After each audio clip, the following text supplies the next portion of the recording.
Hello and welcome to the first official episode of the Behind the Screams podcast. I'm really excited to be starting down this venture. You've seen me talking to different artists that you all know and love before under the name Behind the Screams. It was finally time to do this for real and start this podcast. So thank you to everyone that's been supporting us so far and everyone that's enjoyed this series and helped to push it to this new height. And to kick things off and start this celebration right, I have my friend Emma, vocalist of the band Dying Wish, to start things off. They just got off their tour with Spirit Box here in the US. It was absolutely nuts. We went out and saw that show for ourselves, caught up with Emma, and had an amazing conversation, talking a little bit about the vocal work that we did on their album Symptoms of Survival, talking about being a touring vocalist, talking about balancing life with all of the things that being in a touring band does to you, and so much more. Lots of really interesting things to say. Emma has such a cool voice. Dying Wish is a great band. Definitely check them out if you haven't. And I'm going to be doing a little bit of a vocal demonstration, a little bit of a lesson for you all at the end of this episode. For those of you new to me, I'm David from Extreme Vocal Institute, and I'm a vocal coach for all things extreme vocals, screaming, and singing. And I love what I do here. I love being able to work on different albums, different tours, and really help to push everything that we're doing forward. So without further ado, here is Behind the Screams with Dying Wish.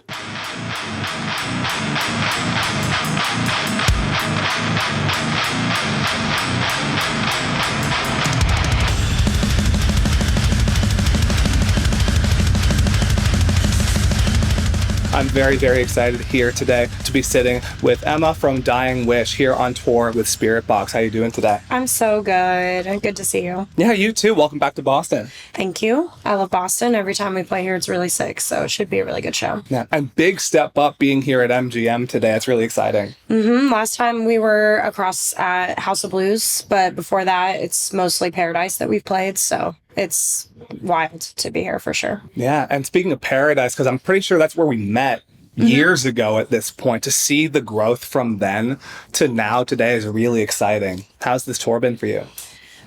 Amazing. It's definitely the biggest shows that we've ever played in America on tour. The vibes are immaculate.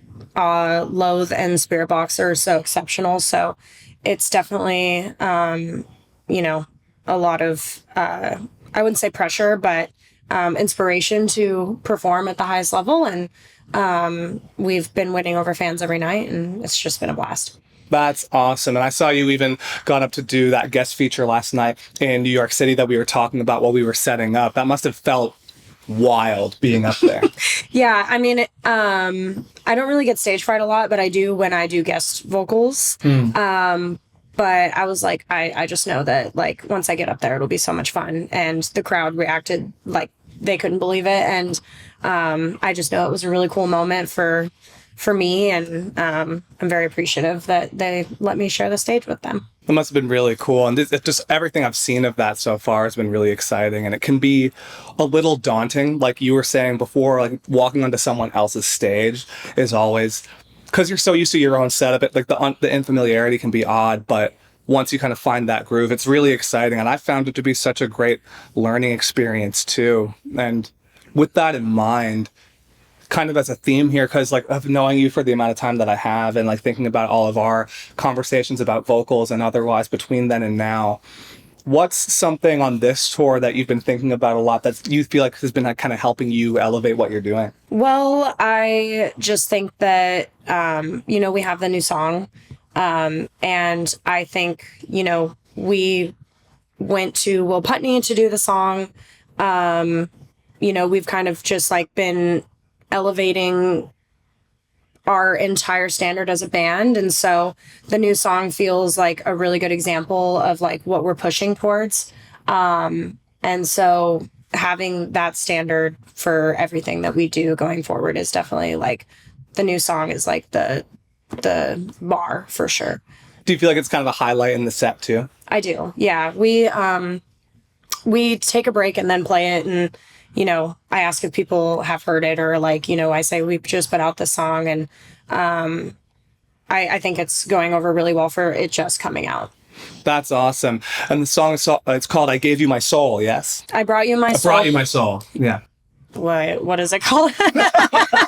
I brought you my soul, your world brought me despair. It's a very long title. I love the can't even two-part remember. title. Yeah. Bringing it back and to seeing the music video premiere. You did that at AMH, right? Mm-hmm. Yeah. So cool. The whole vibe of that was great. The song is great. And I feel like you and the band really elevated, like you said, everything with that. That must have been a really cool process. It was really cool. And we worked with Eric Richter for the first time. And he's definitely been on our bucket list of people that we want to work with. So he's great. And it was just a lot of fun to do. And we did a free show that accompanied that with the crowd and everything. And people traveled from all over, which was really cool. So yeah, it was a wild experience. Did you play a full set too? Yeah, we did. Mm-hmm. We did awesome. because we didn't do tracks or have in-ears or anything. So we just did like all of the songs that we could rip like without piano, like samples in it. Because that's like what's in our tracks. And then we did a cover and it was a good vibe. Cool. What was the cover? Forsaken by 100 Demons. That rules. That's very cool. That's awesome. And for people that have never experienced this or don't know, when you're doing a music video with a live audience like that, did you take a moment or a few moments to kind of teach them like a specific lyric in the song to kind of yell back at you? We played them the song, I think twice. And then we started doing a couple takes, and by like the third or fourth take, people knew the words to the chorus, the I Was Born Broken part especially. And so in the video you can see like little snippets of people like who learned the words then and there, and that was awesome. That's awesome. And with that in mind, like with the chorus, I was noticing listening to it, and I was listening to it again on the way here today, just like the sheer, like the size that the chorus has is so cool. And the way you wrote that, do you feel like your singing has been evolving as you've been taking such a dive into the screaming the last few years? Yes. Becoming a better screamer has made me an infinitely better singer. Even though the techniques are very different, it's helped with my confidence. And I feel like the better I got at screaming, the easier it was for me to make that transition in my voice. So absolutely. That's awesome. And I was going to say, and I was talking about this in the car, I can hear like the confidence levels have gone up so much, and it's really exciting, and I'm really stoked on everything that's been coming your way with this. How do you feel like that kind of work you've done and how you've enhanced like the screaming and the singing so much, how that's kind of translated live? Well, I can play the set.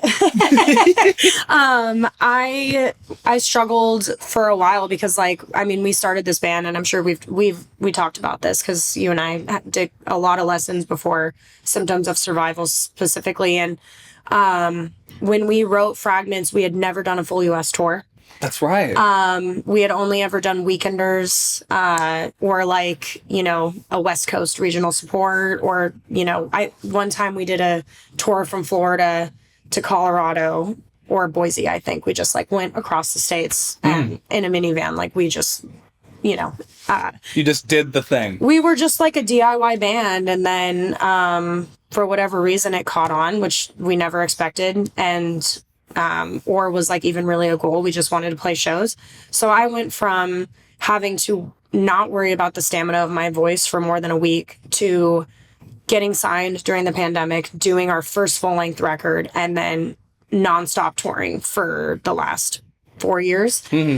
So the first tour that we did was with Motionless, and I think show 3, I just completely blew out my voice, and Garrett Russell, bless his heart, beautiful human. Yes, he helped me tremendously, or tried. I think, I was so lost and scared that, I was just like freaking out. But he gave me a lot of really good tips and stuff. And I just kind of had to like relearn how to scream at that point, because what I was doing just like was obviously not going to work in the long run. And so this whole journey has been really crazy, because I feel like I just kind of was plopped into this position and then had like an oh crap moment, and then had to like, live up to the moment. And I'm a very anxious, nervous person, and so it's been really scary, and it was really bad for my mental health for a while. But being on the other end of that now, and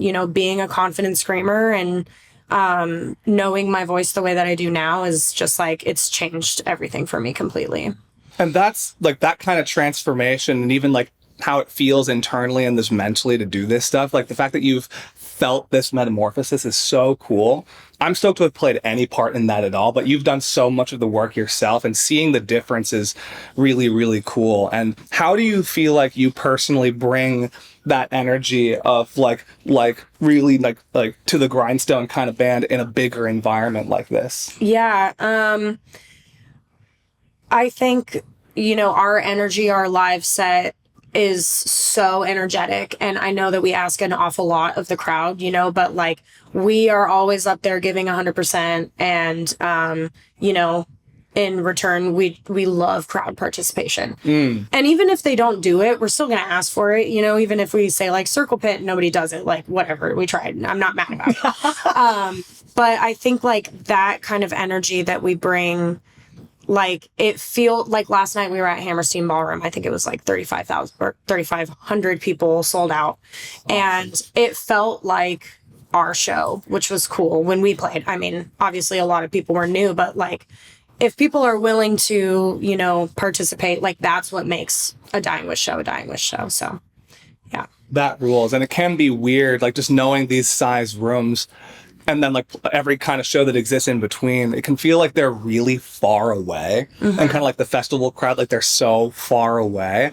But just from like seeing you guys do your thing for this much time, and then like seeing footage from this tour, and what I'm looking forward to seeing tonight, I think you guys are doing a really good job of like creating that connection. Oh, thank you. Between people, of course. And like the way that happens is really cool, because that's what creates those really important, like lasting memories of shows for people. Right. And I love that you said that, because coming from, our DIY community, there is no barricade, and it's like there's no hierarchy between like the bands and the people that participate in the shows and stuff. And like we feel that way, like we're nothing without, the people that support us and like it's a community for us at the end of the day. And we definitely like want it to feel like, it's not only our show, but it's like this is like their time to, express themselves. So that's really cool. And it's that moment where people remember, like, we're all just people in the room that all love the same things and are so passionate about this. What was growing up in those kind of scenes like for you, and what kind of shows were you going to, and kind of what got you excited to try to take the dive into doing this yourself? Yeah. I mean, I went to my first DIY hardcore show when I was like 15 in Portland, and it was cool because I was not really like a popular kid in school. I had kind of a hard time making friends. We'd moved a lot and stuff. And then in Portland, we kind of settled our roots, and I started going to DIY hardcore shows, and I just like remember feeling really inspired by a lot of bands. But I think the first like hardcore vocalist that ever really resonated with me was Pat Flynn. We're in Boston, from Have Heart. Very cool. And I just like loved, how like the approach that he has. And I can't remember who it was specifically, but it might have been Scott Vogel, actually. He was like, when we leave this room, we're all a bunch of losers. Nobody in this room is cooler than anyone else. And, so it was just cool because, like, I was definitely a loser. And then I would go to a hardcore show and I was like, oh, cool. Like, this is where I belong, and I've always been gravitated towards that ever since. Yeah. And I can really relate with the constant moving around as a kid and kind of feeling like that sense of not fitting in. I definitely found home in that DIY scene in the same kind of way, being from Massachusetts and like Boston and Worcester scene here, with how iconic this area was for like hardcore and like the original kind of metalcore roots of everything. And I was going to mention, hearing the songs that you guys came up with, especially when we were doing that work on Symptoms of Survival, and now this with the new song, and hearing how you guys are really bringing that blend of like the hardcore riffs, those really like slamming hitting moments, and this like that real like original metalcore feel is so cool. And a big part of that is the way that you've brought like the singing into it and like those bigger choruses. Where did that kind of come from for you, that idea, like actually bringing that element in as opposed to like letting it be truly just like heavy the whole time? Yeah, so we did our demo and then we put out a split. And I've always been a singer. Like, you know, I did choir growing up, and like that was my thing. But I wanted to be in like a hardcore band or like a heavy band. And so I was like, I don't really know where this fits in. And then we wrote Autumn's Final Sun on a split that we did with a band called Serration. And that song was way more metalcore than the other things that we had done. And so I was like, I'm going to sing. And I wrote, that was the first chorus that we did. And then we leaned really heavy into that in Fragments, kind of like the Kill Switch vibe. Like I love Howard is like, you know, one of my, he's on my Mount Rushmore for sure. But yeah, fantastic. But yeah, and so, you know, we were just like, if we go really metalcore, like we can fit all of, you know, the clean stuff in. And I think what's cool now is that we're kind of finding ourselves outside of that box a little bit. And, you know, because I told you, I don't want to talk about it too much, but we're working on a new record and everything. And we're definitely trying to be like, okay, like everyone associates Dying Wish with being like a throwback metalcore band, but like, how can we make Dying Wish Dying Wish? And so that's like something that we've been trying to navigate, and writing clean singing differently. And that's been a fun journey too. I remember you telling me that recently, just being really excited about the stuff that you're working on and this very new approach for you too. How does that feel for you personally, starting to like shake up what I guess is like any kind of system you've had for this up until now, and then kind of really diving into a new venture?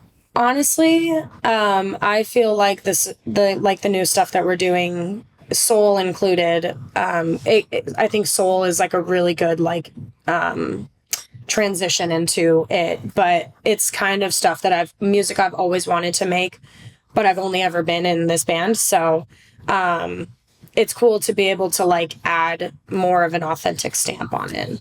As you kind of get ready for that, and then even thinking about what we did for Symptoms, how do you feel your system for kind of getting ready to record an album, getting ready to write an album and going in now for you personally is different from what it's been like in the past?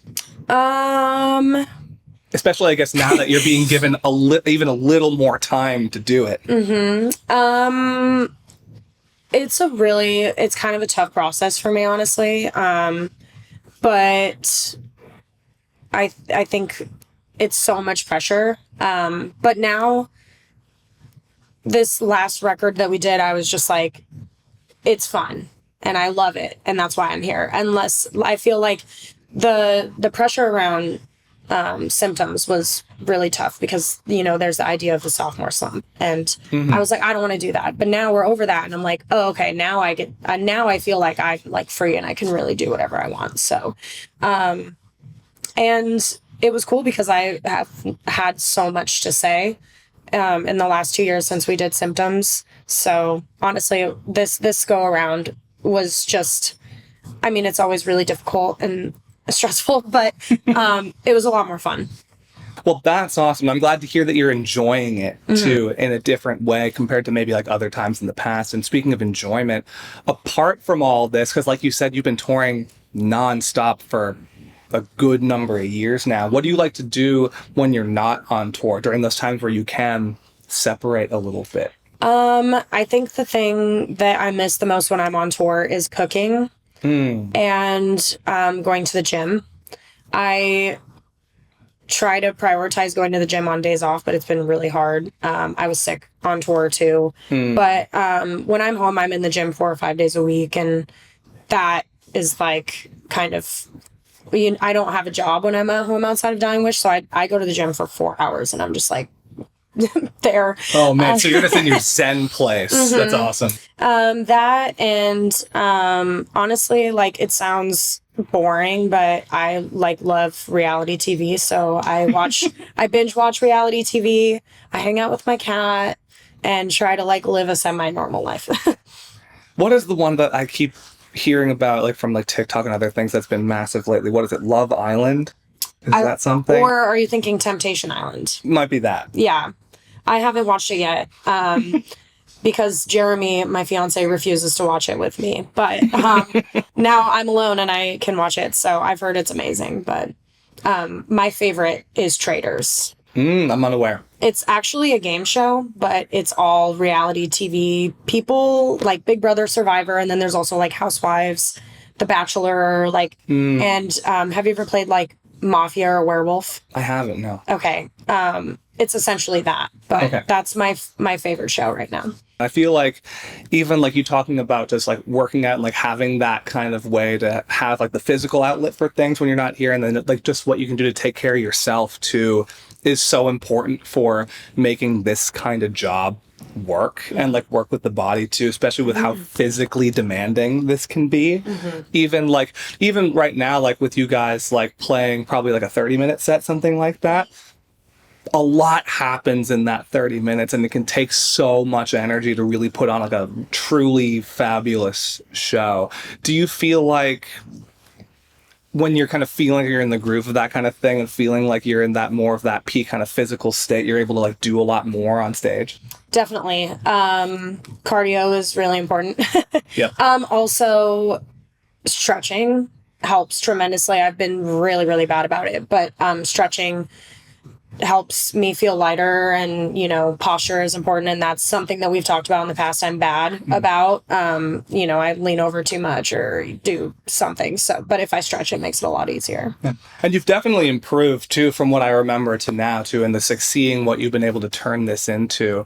And in terms of the scale of things, kind of thinking about movement and thinking about like the rest of the band up there with you too, how has it been feeling going from like shows that feel like more like home to stages that are a lot less wider physically and you guys being a little more spread out? How's that been? It's nice because I don't have to worry about getting hit by a guitar. No more headstocks to the temple. Yeah. We're all pretty active, and so it's nice that everyone has their own space. But honestly, one thing that I've been focusing on is not overcompensating with my physical energy levels. So I actually have a microphone stand now, which I've never done. And I use it mostly towards the end of our set because it's very clean heavy, and I like need to conserve my energy, so it keeps me accountable having that there, but gives you enough of like a hand on the steering wheel to feel like you're grounded in something. That's good. Yeah, otherwise the anxiety takes over and I'm like, oh, I need to move over here, I need to go over here, like, yeah, I'm just kind of like Energizer Bunny up there. And it's that thing I think a lot of people don't realize happens on stage where like to the audience there's like the time that something's actually happening in versus like from our perspective, like that feeling of, oh, this way, that way. Like for us, it feels like, oh, if I'm not moving enough, like it's not interesting. And then from the audience perspective, oh, you've moved back and forth on stage like 16 times in the last 30 seconds. Yeah, it definitely appears frantic. And so I've been trying to, obviously have my moments, but not bounce around so much. Also, not that everything is about content, but I know that it makes it a lot harder for our photographer, Gabe, to shoot me when I can't stand still. And that is a good point, too. Yeah. Especially in the age where, like, to kind of showcase what we're doing, we need to have, like, those pieces here and there. So that is an important one to think about, too.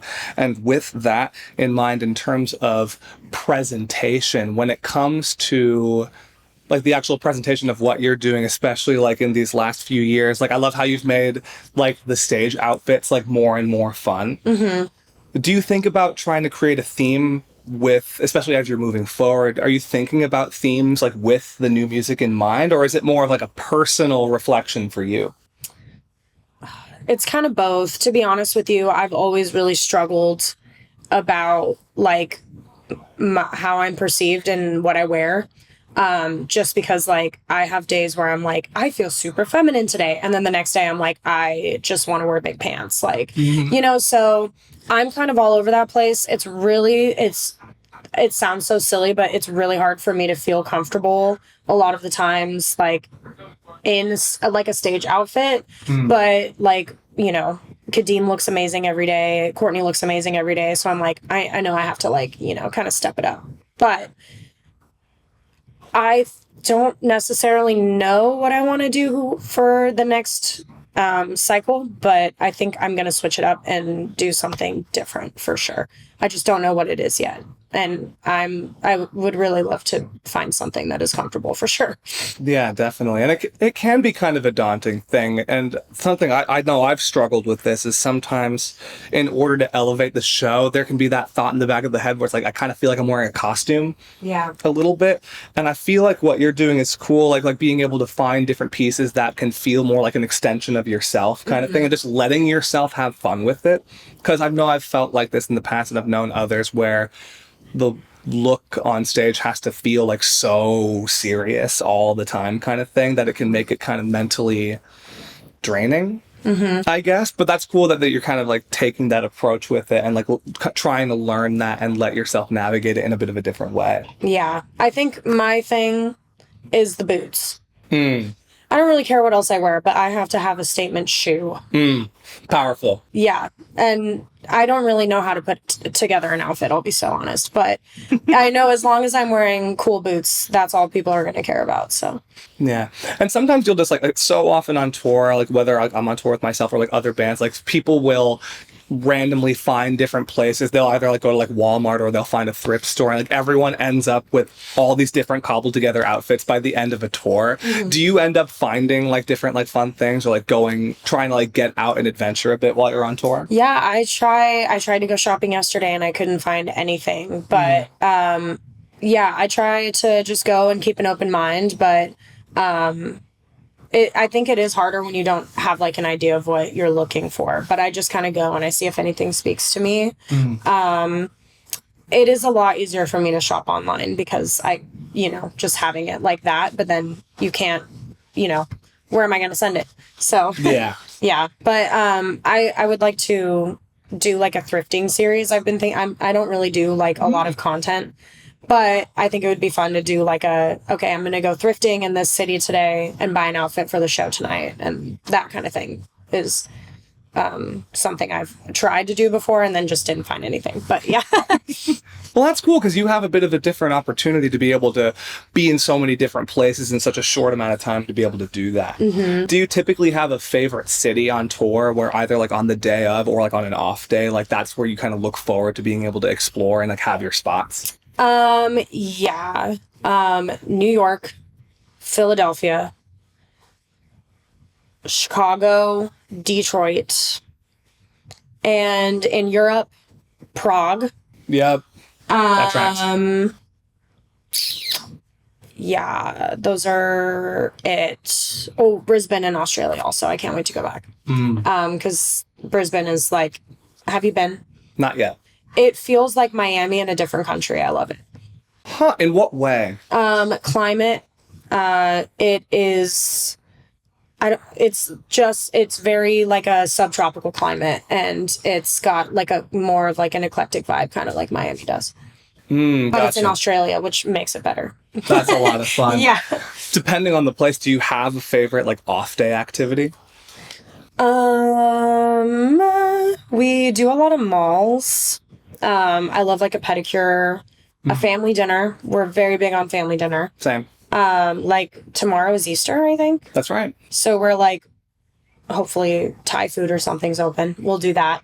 Pedicure, massage. I think, what did we do in Philly? Oh, getting tattooed. I got tattooed in Philly. I got my elbow done. So, very cool. Yeah, so I'll kind of like plan ahead, but just like the normal stuff. Normally we just park up at a mall and go sit in the massage chairs and chill out. Classic. And speaking of malls, and tomorrow being Easter, you probably need to hunt down some sort of taking a picture with the Easter Bunny kind of scenario. Oh my God, yeah.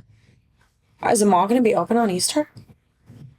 I feel like they don't close on holidays unless it's like Christmas or Thanksgiving, and even then. But yeah, that's awesome. I love that. Or find one on the Monday. Mm-hmm. Or just buy a bunny costume for somebody in the band. I love that. We'll go to Party City. I know they have it. Who in the band... I guess two questions. Who in Dying Wish would be the most likely to already own a bunny costume versus which person would be the most likely to put one on if you asked them to? Sam and Sam. You were very ready with that. I wouldn't be surprised if he had one. We did our Christmas show in Portland called Wishmas, and he wore a Santa costume, and it was awesome. So I could see him immediately as Easter Bunny for sure. That's awesome. That's great. And with fun things like that in mind, with all these things happening with this tour that you're on right now, with new ideas that you're starting to have and everything starting to move forward, what are some things coming up for you that you're most excited about in the coming months? Oh man, I can't really talk about it. Oh, I'm getting married in September. Oh, well, congratulations. Thank you. So that's really cool. Yeah, I'm like planning a wedding. I have my bachelorette party next month. I'm trying to think if we have anything else announced yet. Trying to plan those kinds of things and having this be your life at the same time can be very tough. Mm-hmm. And we're getting married in Oregon, which is, I don't live in Oregon anymore. So I have to, fly back to get my dress altered, and I have to fly back to do my tasting and all of those little things, but it's fine.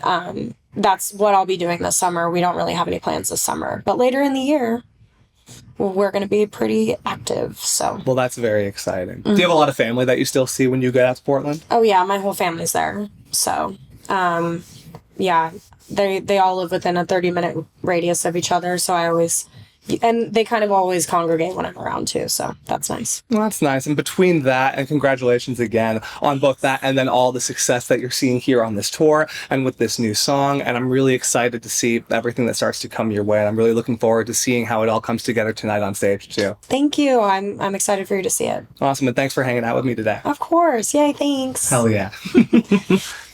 Done. We did it. Did it. Hell yeah. What an awesome conversation and really great time that I had with Emma from Dying Wish. And remembering so many of the things we've talked about and this more kind of hardcore, new age metalcore sound, it got me thinking of something that I can show you all vocally to end today right. For a lot of this to get the kind of expression we want out of it, sometimes our screaming can be a bit breathy. And the thing is, when you record a scream that's really breathy, yay!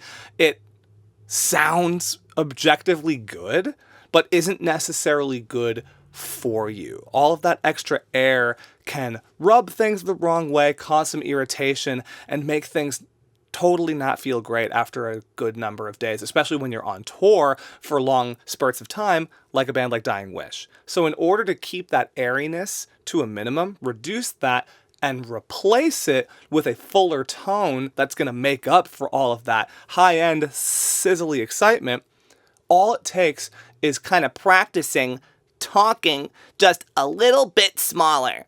Because if I try to speak in not like a tight, but a kind of a squeezy, kind of small way, like I'm trying to sound like a smaller version of myself, it kind of holds the vocal cords together in a bit of a different way that might help you if you're noticing things kind of like blowing apart when you're trying to scream in this much more intense style. So, in order to combine these things, with this kind of scream I'm talking about more in that somewhat hardcore realm, it's going to be more fry scream oriented. And if you follow Extreme Vocal Institute anywhere on social media, or if you're a member of our online program, EVI Now, you know what the fry scream is and how to turn those beginning sounds into something that's projected and sounding much bigger than the original source of that sound. Now, if I combine this idea of talking tiny, that's how I want you to think about this, talking tiny, and apply that to the fry scream and talk tiny. This becomes this, and now, hey, I can get this kind of tougher, more almost exasperated sound. Hey, wow! to sound more intense. Hey, yeah, yeah. And yet, it's not breathy. And that's going to be the most important thing that's going to save you a lot of strain and give you a lot more grace when you are on tour. Thank you so much for watching. If you want to see us interview more artists that you love like Dying Wish here on the Behind the Screams podcast, let us know. Make sure you're following us everywhere and keep up to date because we will be doing more of these and we have plenty more already done and on the way. I'm David from Extreme Vocal Institute and Renaissance. Thank you for watching and keep screaming responsibly, my friends.